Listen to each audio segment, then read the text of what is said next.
الحمد لله رب العالمين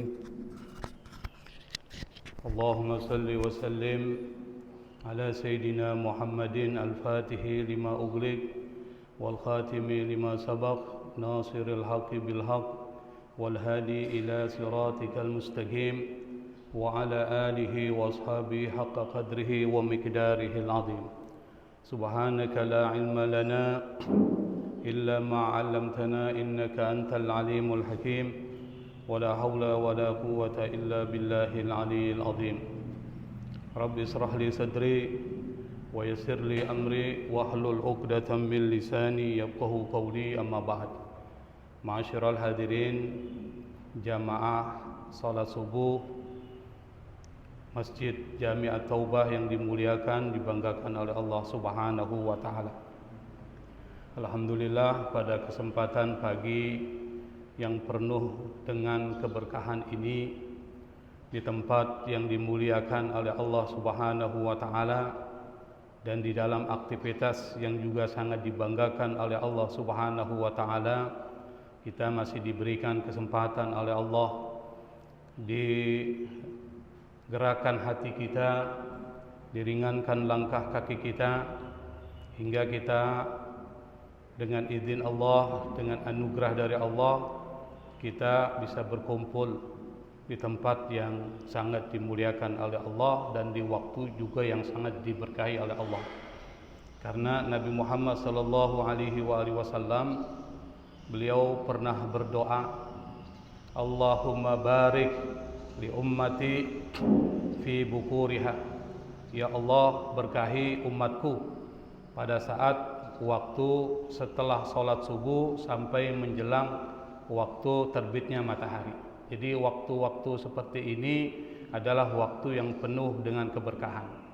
Karenanya tidak banyak orang yang digerakkan hatinya, tidak banyak orang yang dipilih oleh Allah untuk hadir di majelis-majelis yang sangat dimuliakan Allah. Kita alhamdulillah termasuk yang dipilih oleh Allah Subhanahu wa taala. Karenanya di waktu-waktu seperti ini harus diisi dengan kegiatan-kegiatan yang bermanfaat. Bukan tidur ya, tapi yang bermanfaat. Misalnya apa? Zikir, tasbih. Makanya Rasul setelah sholat subuh sampai terbit matahari, beliau berzikir kepada Allah Subhanahu wa ta'ala. Atau diisi dengan kegiatan-kegiatan ta'lim. Makanya banyak kita temukan di masjid-masjid, biasanya ba'da sholat subuh itu ada ta'lim. Atau misalnya juga diisi dengan sedekah. Sedekah di waktu ini adalah waktu yang sangat luar biasa. Kenapa saya mengatakan luar biasa? Karena dua malaikat turun. Satu malaikat mendoakan orang yang bersedekah dilipat gandakan hartanya. Malaikat yang lain mendoakan orang yang pelit, bakhil, itu dibangkrutkan kehidupannya. Karena itu maka waktu yang paling bagus bersedekah adalah di waktu saat-saat seperti ini, sampai waktu menjelang matahari terbit. Nah, pada kesempatan kali ini kita isi waktu kita yang penuh dengan keberkahan ini dengan mengkaji salah satu tema tentang persoalan yang penting. Karena ini kajiannya rutin, maka kita mulai dari persoalan sholat. Di dalam Al-Quran ada dua ayat, yang ayat itu membicarakan tentang salat dan sabar bisa menjadi penolong di dalam kehidupan kita. Dalam surat Al-Baqarah ayat 45 dan surat Al-Baqarah ayat 153. Jadi adanya di dalam surat Al-Baqarah. Kalau kita baca surat Al-Baqarah yang 45 itu jelas dan kita sering dengar, wasta'inu bis-sabri was-shalah wa innaha lakabiratun illa 'alal khashiin. Kata Allah, dan ini adalah perintah karena menggunakan fi'il amr. Fi'il amr itu adalah satu fi'il yang di dalamnya ada pesan perintah. Apa kata Allah dan perintahnya? Wasta'inu, jadikan penolong. Dengan apa? Bis sabri was salah. Dengan sabar dan salat. Itu yang pertama. Kita buka surat Al-Baqarah ayat 153. Itu khitabnya, targetnya, audiensinya adalah orang beriman. Ya ayyuhalladzina amanu ista'inu bis-sabri was-salat. Wahai orang beriman, carilah penolong dengan sabar dan salat. Kenapa? Innallaha ma'as-sabirin. Allah sungguh bersama orang-orang yang sabar. Kalau yang pertama tadi, wa innaha lakabiratun illa 'alal khashiin, salat itu berat bagi orang-orang yang khusyuk. Nah, kedua ayat ini itu memberikan satu pesan. Pesan yang pertama, sabar dan salat itu bisa menjadi solusi di dalam kehidupan kita. Jadi kalau kita menghadapi banyak persoalan-persoalan di dalam kehidupan kita, yang persoalan-persoalan itu membuat hidup kita menjadi lebih sulit, maka solusinya itu adalah dengan sabar dan salat. Nah, pertanyaannya adalah bagaimana kok sabar bisa menjadi penolong? Kita bahas sabar dulu. Nanti baru kita bahas salat, baru nanti kita bahas kenapa salat itu menjadi rukun. Kenapa salat itu bisa menjadi penolong? Kalau kita lihat pesan Allah yang pertama ini, sabar sebagai penolong, karena di dalam sabar itu ada potensi, Pak. Jadi sabar itu bisa menjadi penolong kita dalam ibadah kita. Kenapa? Karena di dalam sabar, kata sabar itu artinya al-imsak, menahan diri. Makanya puasa itu bagian dari implementasi kesabaran. Kenapa? Karena dalam sabar itu ada al-imsak. Imsak dari apa? Al-imsak anil mufattirat, menahan diri dari sesuatu yang membatalkan. Yang paling dasar membatalkan puasa kita itu adalah persoalan yang kita hadapi sehari-hari. Apa? Makan dan minum. Nah, kalau makan dan minum kita mampu tahan, maka ini akan menghasilkan satu karakter di mana kita nggak akan rakus dalam kehidupan kita. Itu dari sabar. Dan yang membuat orang terjerembab di dalam kehidupan ini adalah sifat tamak. Apa itu tamak? Tamak itu artinya Anda menghalalkan segala cara untuk mendapatkan apa yang Anda inginkan. Itu tamak. Atau tidak pernah puas dengan apa yang diberikan oleh Allah. Kira-kira kalau ada dua karakter ini kepada kita, hidup kita berantakan nggak, Pak? Berantakan nggak, Pak? Bisa berantakan. Pertama apa? Menghalalkan segala cara. Anda bisa bayangkan kalau orang dalam hidupnya menghalalkan segala cara, maka dia akan menggunakan apapun cara, meskipun cara itu tidak dibenarkan oleh Allah untuk mendapatkan apa yang diinginkan. Kan kita bisa lihat peristiwa politik kemarin. Bagaimana orang yang tamak terhadap kekuasaan, jabatan, uang, dia menghalalkan segala caranya untuk mendapatkan apa yang dia inginkan. Betul nggak, Pak? Kita lihat sekarang. Makanya di dalam satu riwayat ada satu cerita, Pak. Yang cerita ini mengingatkan kepada kita tentang kisahnya Nabi Isa. Jadi Nabi Isa pernah satu ketika ada seorang pemuda datang kepada beliau, itu ingin berteman kepada Nabi Isa. Nabi Isa pun kemudian setuju. Pemuda ini ingin menemani Nabi Isa kemanapun Nabi Isa pergi. Pada dasarnya ingin belajar kepada Nabi Isa. Pada saat ketika melakukan perjalanan, Nabi Isa pun kemudian berhenti di satu tempat karena lelah. Lalu di tasnya itu ada 3 potong roti. Nah, 1 potong roti beliau berikan kepada temannya, 1 potong roti beliau makan sendiri, tersisalah potongan roti yang ketiga. Setelah Nabi Isa makan, Nabi Isa pun kemudian pergi ke sungai lalu meminum air. Pas dia balik kembali dari sungai tersebut, dia lihat roti yang ketiga udah nggak ada. Roti yang ketiga sudah tidak ada, Pak. Akhirnya Nabi Isa tanya, sisa potong roti yang ketiga ini kemana? Orang itu mengatakan, saya nggak tahu. Padahal cuma dia berdua. Otomatis kalau tidak ada, otomatis dia yang mencuri, dia yang memakannya. Tapi dia bersikuku, dia tidak tahu. Akhirnya Nabi Isa bilang, kalau gitu mari kita lanjutkan perjalanan. Nabi Isa nggak mengungkit kembali. Masuklah dia ke dalam sebuah hutan. Di dalam sebuah hutan itu istirahatlah mereka. Pas istirahat, Nabi Isa ambil batu-batu kerikil, dia ambil tuh. Setelah diambil, Nabi Isa mengatakan, kuni dhahaban biidnillah. Jadilah emas dengan izin Allah Subhanahu wa ta'ala. Itu batu kerikil yang dipegang oleh Nabi Isa dalam jumlah yang banyak berubah jadi emas. Kata Nabi Isa, ini emas saya akan bagi 3. Satu bagian saya berikan kepada engkau, sebagian saya miliki sendiri, dan bagian yang ketiga ini untuk yang makan roti tadi, Pak. Orang tersebut bilang, wahai Isa, yang makan roti tadi adalah saya. Anda bisa bayangkan. Akhirnya Nabi Isa kesal, diberikan saja itu emas semuanya kepada dia. Dia bilang, mulai saat ini, mulai detik ini hubungan kita berakhir. Kau pergilah sesuai dengan kehendakmu, saya pergi sesuai dengan kehendak saya. Pisah. Tiba-tiba ketika sedang bahagianya dengan emas, ada 2 perampok masuk ke dalam hutan itu. Dia lihat ada orang dengan emas yang banyak, dia mau ambil. Orang itu, muridnya Nabi Isa, bilang kepada 2 pencuri ini, enggak usahlah kau bunuh saya. Bagaimana kalau seandainya emas ini dibagi 3? Sepakat mereka. Kata pencuri kepada temannya, sebelum emas dibagi, pergilah kau ke pinggiran hutan, beli makanan.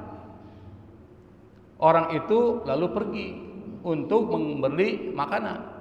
Di dalam perjalanan kepikiran, buat apa emas itu dibagi 3? Saya ambil aja sendiri. Nanti saya beli makanan, saya akan racun untuk makanan. Pikirannya pikiran kotor semua ini bermain, Pak. Karena tamak itu. Yang berdua nunggu punya pikiran yang sama. Buat apa emas dibagi 3? Lebih baik kita bagi 2 aja. Nanti kalau ada teman pulang kembali dari membeli makanan, kita bunuh saja. Sepakat. Pas temannya kembali dari pinggiran hutan beli makanan, yang makanan itu sudah diracun. Kedua orang ini langsung bunuh orang itu. Tinggal berdua, Pak ya. Sebelum dia bagi itu emas, makanan itu dia makan dulu. Karena makanan itu sudah diracun, matilah dia berdua. 3 orang ini mati, yang tersisa adalah emas. Artinya apa? Ketika Nabi Isa kembali ke tempat itu bersama murid-muridnya yang disebut dengan Al-Hawariyun, Nabi Isa mengajarkan kepada murid-muridnya, inilah contoh dari sifat rakus, sifat tamak. Mereka tidak mendapatkan apapun dari yang mereka inginkan kecuali hanya kebinasaan. Pelajaran. Makanya kita dilatih puasa, menahan diri dari persoalan makan dan minum, persoalan perut, syahwatul batan. Nah, itu adalah sabar. Di dalam puasa ada dimensi kesabaran.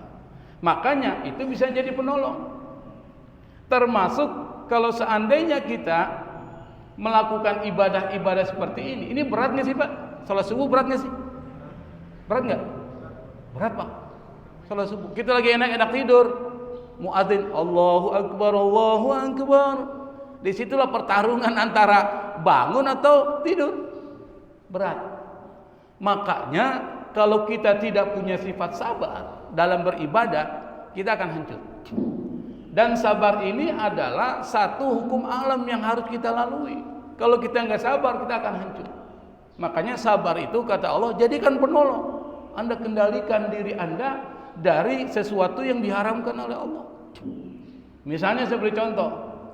Bapak ini di dalam janin berapa bulan, Pak? Berapa bulan?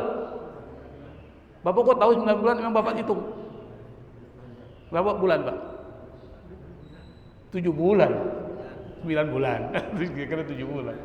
Kira-kira kalau bayi ini nggak sabar, Pak, di janin, kita nggak sabar di janin atau di rahim ibu kita. Terlalu lama 9 bulan nih. Saya mau keluar aja 3 bulan, mati nggak, Pak? Mati nggak? Mati. Nggak sabar, kata si janin ini, terlalu lama saya berada di perut ibu ini, di rahim ibu, saya mau keluar aja lah. Di usia janin yang 5 bulan, mati nggak tuh janin? Mati. Jadi sabar itu pertama adalah sesuatu yang harus dilalui. Sabar itu adalah sesuatu yang di dalamnya ada potensi yang kalau kita miliki itu kita akan menjadi sukses dalam kehidupan kita. Kita sekolah nih, baru umur 1 tahun. Kita bilang sama ibu kita, "Bu, saya mau kuliah aja." Kira-kira hancur nggak anak itu? Hancur. Dia harus sampai 7 tahun, nanti baru masuk SD. SD berapa tahun? 6 tahun. Lalu masuk SMP berapa tahun?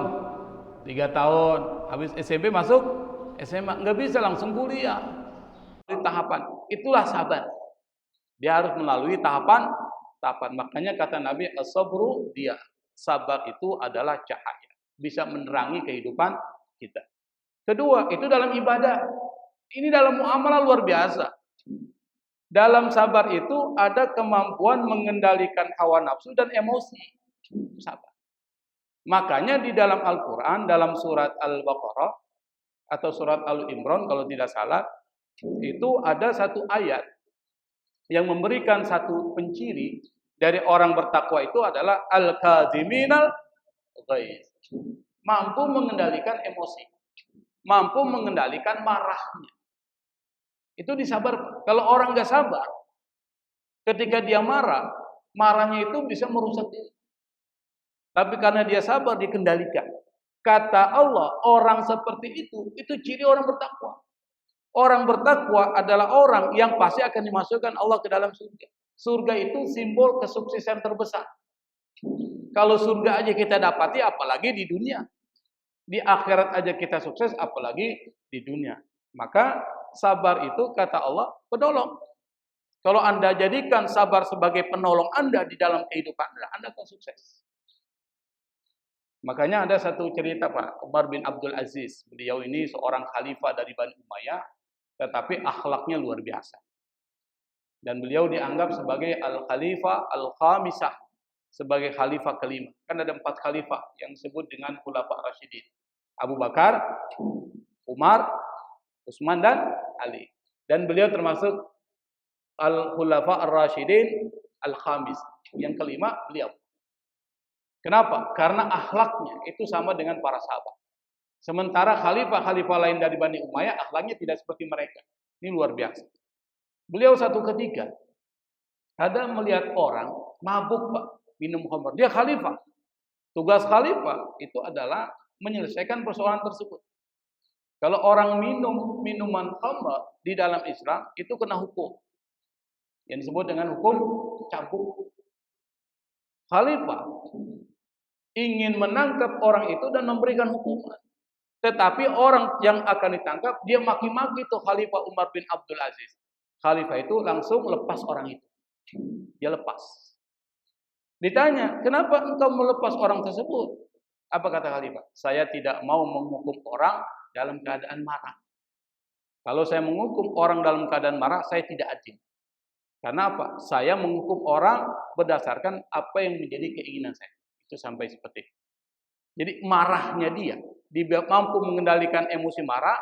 Kalau seandainya dia hukum orang itu dalam keadaan marah, itu bisa merugikan Umar bin Abdul Aziz. Artinya apa? Dia bukan menjalankan hukum karena Allah, tapi karena menuruti emosi marah.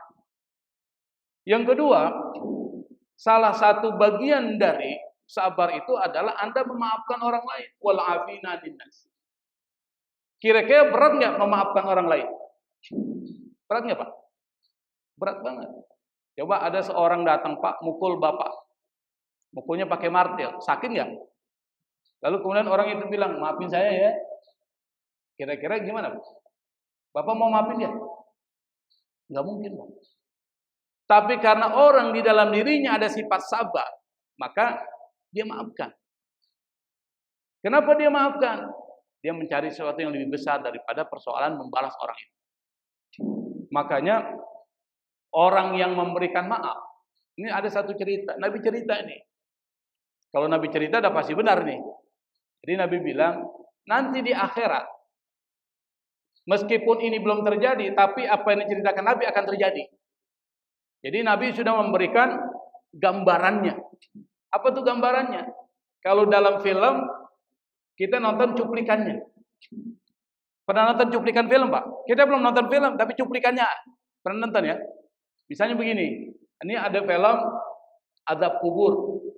Ada film Azab Kubur, Pak ya? Kita belum nonton, tapi kita nonton cuplikannya, diberitahu. Nanti film ini cuplikannya akan seperti ini. Gambarannya seperti ini. Jadi Nabi cerita, nanti di akhirat, kata Nabi kepada para sahabat, itu ada dua orang berseteru. Satu orang yang dizalimi pada saat hidup di dunia, dia bilang sama Allah, ya Allah, saya menuntut keadilan. Apa yang kau tuntut, kata Allah?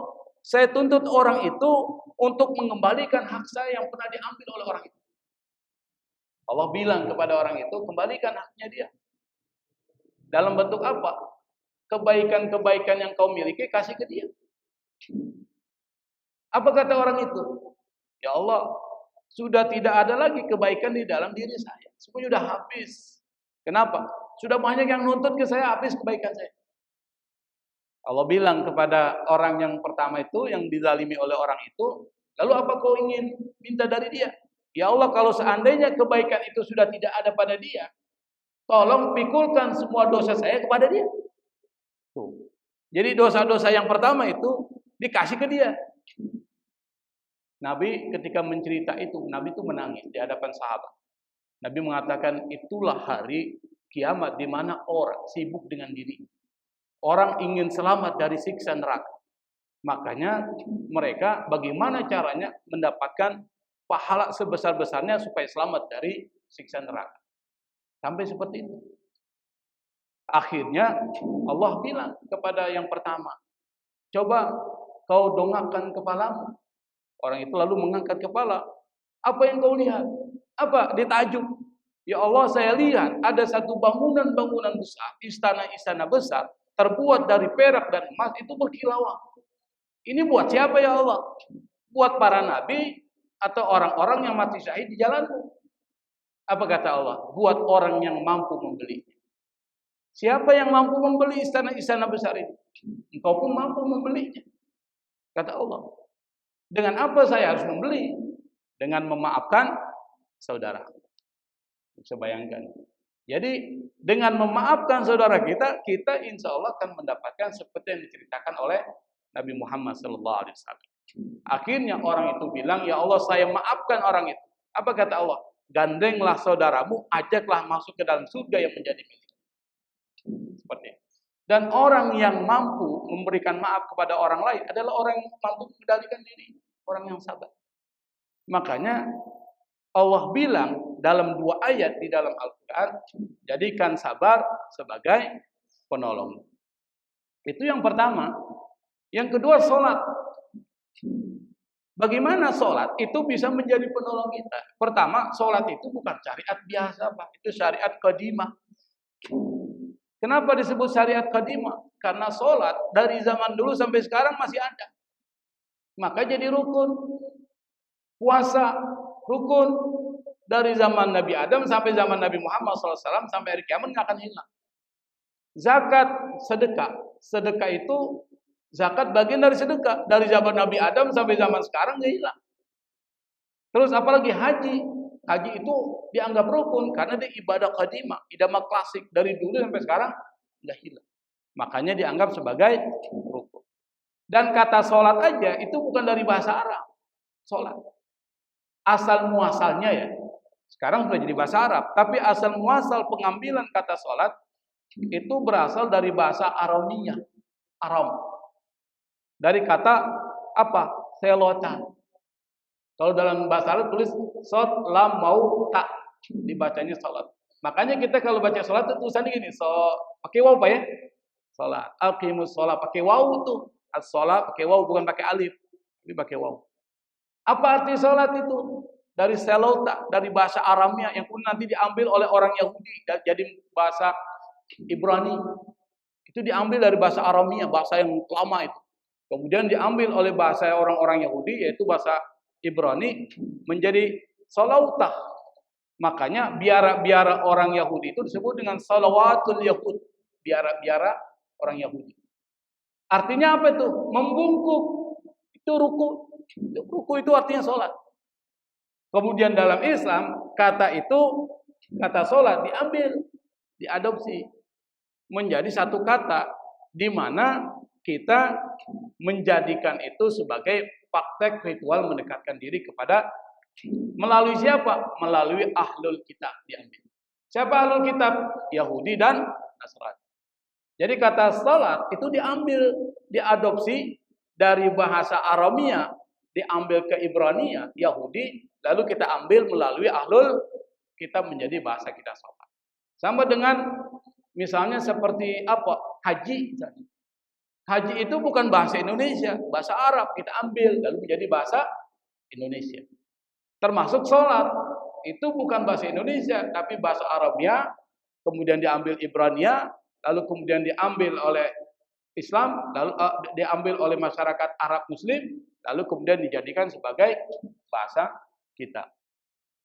Nah, jadi di dalam sholat itu dari zaman dulu sampai sekarang itu bentuknya Pak. Orang-orang dulu sholat itu pertama diam, berpikir, merenung, berdiri. Jadi ada berdiri di sholat ini pada zaman dulu orang-orang dahulu. Makanya keliru tuh orang-orang Kristen sholatnya sekarang. Dia berdoa, bernyanyi itu bukan sholat. Yang namanya prayer sholat itu dia berdiri, dia ruku, dia sujud. Sholat. Makna sholat. Makanya orang-orang dulu kalau dia menyembah Tuhannya itu pertama dia berdiri menghadap Tuhan, dia bergerak, dia ruku, dia sujud. Oleh karena itu maka pada umat-umat terdahulu mereka itu melaksanakan sholat seperti orang-orang Islam. Gerakannya gimana? Sama dengan orang Islam. Ada berdirinya, ada rukunya, ada sujudnya. Yang nanti Islam itu menyempurnakan aja. Misalnya seperti contoh, zaman Nabi Musa, Bapak buka surat Yunus ayat 87, itu ada satu ayat. Wa auhayna ila Musa wa akhihi an tabawwa'a liqaumikuma bi Misra buyuta waj'alu buyutakum qiblah wa aqimus shalah wa basyiril mu'minin. Dan kami wahyukan kepada Nabi Musa dan saudaranya Harun untuk menetap di Mesir. Lalu kemudian menjadikan rumah-rumah mereka sebagai kiblat, tempat sholat. Wa aqimus shalah. Dan kami perintahkan, kata Allah kepada Musa, wa aqimus shalah. Dirikan sholat. Berarti zaman Nabi Musa ada sholatnya? Ada. Bagaimana sholatnya? Berdiri, ruku, dan sujud. Cuma memang tidak seperti sholatnya orang Islam sekarang. Tapi di dalam sholat itu ada 3 unsur. Berdiri, ruku, dan sujud. Sebagai perendahan diri kita di hadapan Allah Subhanahu wa Ta'ala. Bukan nyanyi-nyanyi. Kan tidak ada kekeliruan di dalam agama Nasrani. Yang kedua, Nabi Isa. Apa kata Nabi Isa? Di dalam surat Maryam ayat 30-31. Kata Nabi Isa, qala inni abdullah ataniyal kitaba wa ja'alani nabiyya wa ja'alani mubarakan aynama kuntu wa awsani bis salati waz zakati ma dumtu hayya. Kata Isa, sesungguhnya aku ini adalah hamba Allah yang aku diberikan Alkitab dan aku dijadikan sebagai nabi dan dijadikan keberkahan dimanapun saya berada, Allah berkahi saya. Wa awsani bis salati wa zakat. Dan Allah wasiatkan kepada kami, kepada aku, kata Nabi Isa, as-salat wa zakat. Melaksanakan salat dan mengeluarkan zakat. Berarti zaman Nabi Isa ada salat nggak? Ada. Gimana salatnya? Seperti salatnya orang Islam, yaitu ada berdiri, ruku, dan sujud. Bahkan Nabi pernah mengatakan ini, kami para nabi itu diperintahkan untuk menyegerakan berbuka, menangguhkan sahur, mentakhirkan sahur, dan wa annadha'a aymanana ala syama'ilina fi shalah. Kata Nabi, dan meletakkan tangan kanan di atas tangan kiri di dalam sholat. Berarti begini Pak. Berarti para nabi dan rasul sholatnya begini. Kata Nabi, gak mungkin beda karena itu dari Allah yang satu. Berarti dari zaman Nabi Adam sampai zaman Nabi Muhammad SAW, sholatnya gimana? Sama dengan sholatnya orang Islam, tapi waktunya yang berbeda-beda. Misalnya Nabi Adam sholatnya waktu subuh. Nabi Daud sholatnya waktu zuhur. Nabi Sulaiman waktu asar. Nabi Isa waktu maghrib. Dan Nabi siapa lagi? Nabi Yunus itu sholatnya waktu isya. 5 waktu ini udah ada. Tapi mereka sholatnya itu enggak 5 waktu, tapi 1 waktu, 1 waktu. Pada zaman Islam, kita menggabungkan semua sholat itu menjadi 5 waktu digabungkan. Makanya Islam ini adalah penyempurna dari semua sholat. Sholat yang dilakukan oleh para nabi dan rasul. Makanya orang-orang Yahudi sekarang, Pak, itu mereka punya sholat harian. Orang-orang Yahudi ini, kita bicara tentang sholatnya orang-orang Yahudi. Mereka punya waktu sholat harian, ada sholat di hari Sabtu, ada sholat di akhir setiap bulan, ada sholat jenazah, ada sholat malam yang dilakukan para nabi. Jadi sholat malam udah ada dari zaman dulu sampai zaman sekarang. Kemudian di dalam Kristen, ini cerita ini. Ada satu penulis namanya L.A. Phillips, dia melakukan penelitian arkeologis, dia menulis bahwa umat Kristiani paling awal, yang dulu bukan yang sekarang, itu kalau melaksanakan sholat harian, itu pada waktu pagi, tengah hari, malam, tengah malam. Jadi pagi, kemudian tengah hari. Tengah hari namanya apa? Tengah hari apa? Zuhur. Makanya orang Betawi itu lebih kenal tengah hari. Selamat tengah hari. Maksudnya selamat siang. Kemudian malam dan tengah malam. Jadi waktunya pagi, siang, malam. Jadi 3. Ditambah dengan sholat malam. Itu orang-orang Kristen awal, kata L. Phillips, itu seperti itu. Dan di gereja Ortodoks Syria, itu setiap sholat terdiri 3 bentuk, 3 rakaat. Rakaat pertama, dia berdiri, diam. Dia berdiri. Ini masih terpengaruh dengan sholatnya sebelumnya. Rakaat pertama dia berdiri. Rakaat kedua dia ruku. Dan rakaat ketiga dia sujud. Itu mana? Gereja Ortodok, orang-orang Kristen yang di gereja Ortodok di Damaskus di Syria. Sholatnya begitu. Diri, rakaat pertama ini dia berdiri. Dia membaca pujian-pujian yang ada di dalam kitabnya. Lalu dia ruku. Lalu dia sujud. Hampir sama nggak dengan orang Islam? Hampir sama. Jadi sholat itu kalau mengikuti para nabi dan rasul sama bentuknya. Makanya ada seorang ustadz ditanya, Ustadz bagaimana sih sholatnya Nabi Isa? Apa dibilang? Saya nggak tahu. Karena nggak ada informasi dari Nabi tentang sholat Nabi Isa. Saya bilang, secara tertulis memang tidak ada, tapi bisa disimpulkan. Apa kesimpulannya? Kesimpulannya adalah seperti yang saya katakan tadi, kami para nabi diperintahkan oleh Allah untuk menyegerakan berbuka puasa dan mentakhirkan sahur. Dan untuk meletakkan tangan kanan kami di atas tangan kiri kami. Begini, berarti seperti kita. Dan sholatnya mereka itu adalah seperti di dalam Al-Quran disebutkan, mereka itu adalah berdiri, diam, dengan mengucapkan kalimat-kalimat tertentu, lalu kemudian ruku. Irka'u. Fakharra raki'an sajidan. Jadi mereka itu ruku dan sujud. Itu yang disebut dengan penyembahan. Nah, karena itu maka sholat itu menjadi rukun. Menjadi sesuatu yang penting.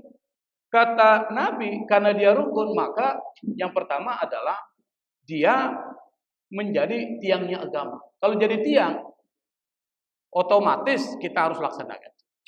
Nah, kalau kita laksanakan sholat itu dengan penuh kerendahan, keikhlasan, konsentrasi, maka itu akan menjadi penolong. Tapi kalau sholatnya sholat biasa, Pak ya, itu nggak akan menjadi penolong. Tapi kalau seandainya kita benar-benar sholat, lalu kita memperhatikan apa yang ada dalam sholat. Apa dalam sholat? Kerendahan hati di hadapan Allah, nggak sombong. Yang kedua, kita ikhlas sholat kita karena Allah. Orang yang ikhlas hidupnya itu enak. Apa? Dia nggak akan pernah kecewa dalam kehidupannya. Dia ikhlas. Dia nggak tanpa pamrih. Dia melaksanakan bukan karena siapapun, tapi karena Allah. Orang seperti ini orang hidupnya enak. Yang kedua, fokus konsentrasi. Di mana? Bacaan. Kalau Anda sholat, Anda harus fokus pada bacaan Anda. Bacaan sholatnya, Fatihah, surat, bacaan-bacaan sholat itu konsentrasi. Nah, kalau itu sudah tertanam dalam diri kita, kata Allah ini berat. Wa innaha lakabiratun illa al khashiin. Dan hanya orang-orang yang khusus saja yang mampu seperti ini. Jadi kita ini belum tahapan khusyuk, tapi insya Allah yang akan datang kita akan bicara tentang al-khusyuk fil Quran. Jadi kita bagiannya itu sholat dulu, tapi apa yang menjadi bagian-bagian penting kita bahas, tapi tetap tematik ya, kajiannya tematik dan bagaimana nanti menjadi orang khusyuk. Dan kalau orang sholatnya benar, itu akan menjadi penolong. Kenapa? Inna sholata tanha anil fahsya'i wal munkar. Salat itu bisa mencegah dari perbuatan keji dan munkar. Kata Allah, salat yang mana? Salat yang khusyuk. Orang yang khusyuk pasti dia akan sukses salatnya. Kata siapa? Kata Allah, qad aflahal mu'minun alladzina hum fi salatihim khashi'un. Beruntung orang-orang beriman. Beriman yang mana yang beruntung? Kata Allah, orang yang khusyuk dalam salatnya. Apa keberuntungannya? Ulaika humul warisun alladzina yarisunal firdausa hum fiha khalidun. Disebutkan dalam surah Al-Mu'min ayat 10-11 disebutkan. Mereka itulah salah satunya adalah orang yang khusus salatnya. Apa? Mereka akan mewarisi. Mewarisi apa? Al-firdaus. Hum fiha khalidun. Mereka kekal di dalam surga tersebut. Nah, sholat khusyuk itu nanti kita akan jelaskan pada kesempatan yang akan datang dan bagaimana supaya sholat kita khusyuk dan bagaimana gerakan-gerakan sholat untuk bisa menjalankan atau mendapatkan sholat yang khusyuk. Tentu nanti sholatnya berdasarkan cara mazhab Syafi'i. Saya nggak akan bicara mazhab Hanafi, mazhab Maliki atau mazhab Hambali, tapi yang kita akan lakukan adalah berdasarkan tata cara sholat mazhab Syafi'i, bagaimana mengangkat tangan. Mengangkat tangan kita udah benar nggak sih, Pak? Udah benar nggak, Pak? Bapak, Pak Haji, kalau angkat tangan sholat, kira-kira udah benar nggak tuh? Nggak yakin. Terus taruh kaki tangan kanan, tangan kiri di mana? Kemudian bagaimana ruku? Ini gerakan. Nah, itu bagian dari untuk memperkuat kekhusyuan di dalam sholat. Insya Allah karena waktu kita nggak banyak, terkait dengan persoalan bagaimana sholat menjadi penolong itu jelas, yang sangat jelas. Tapi sholat yang khusyuk, sholat yang memang kita pahami dengan benar dan kita implementasikan apa yang ada di dalam unsur-unsur sholat apa? Pertama, kerendahan hati, tidak sombong. Yang kedua, ikhlas, semuanya dilakukan karena Allah. Dalam sholat ada itu semua. Yang ketiga, fokus, makanya kita dilatih fokus. Tumaknina, ketenangan. Maka salah satu rukun dalam sholat itu ada tumaknina. Anda diajarkan tenang, tidak panik. Kalau orang panik di dalam bisnis, dia akan hancur. Tapi kalau orang tidak panik di dalam bisnisnya, dia akan sukses. Oleh karena itu maka kita dilatih. Jadikanlah kedua hal ini sebagai penolong kita di dalam kehidupan kita. Insya Allah kita diberikan kekuatan oleh Allah Subhanahu Wa Taala supaya menjadi orang-orang yang mampu mengendalikan diri kita, sabar, dan menjadikan sholat kita sebagai penolong, sehingga dalam kehidupan kita, kita akan banyak mendapatkan kesuksesan, baik kesuksesan dunia dan kesuksesan akhirat. Wallahul musta'an, wallahul muwaffiq ila aqwamit thoriq, wal afwa minkum, wassalamualaikum warahmatullahi wabarakatuh.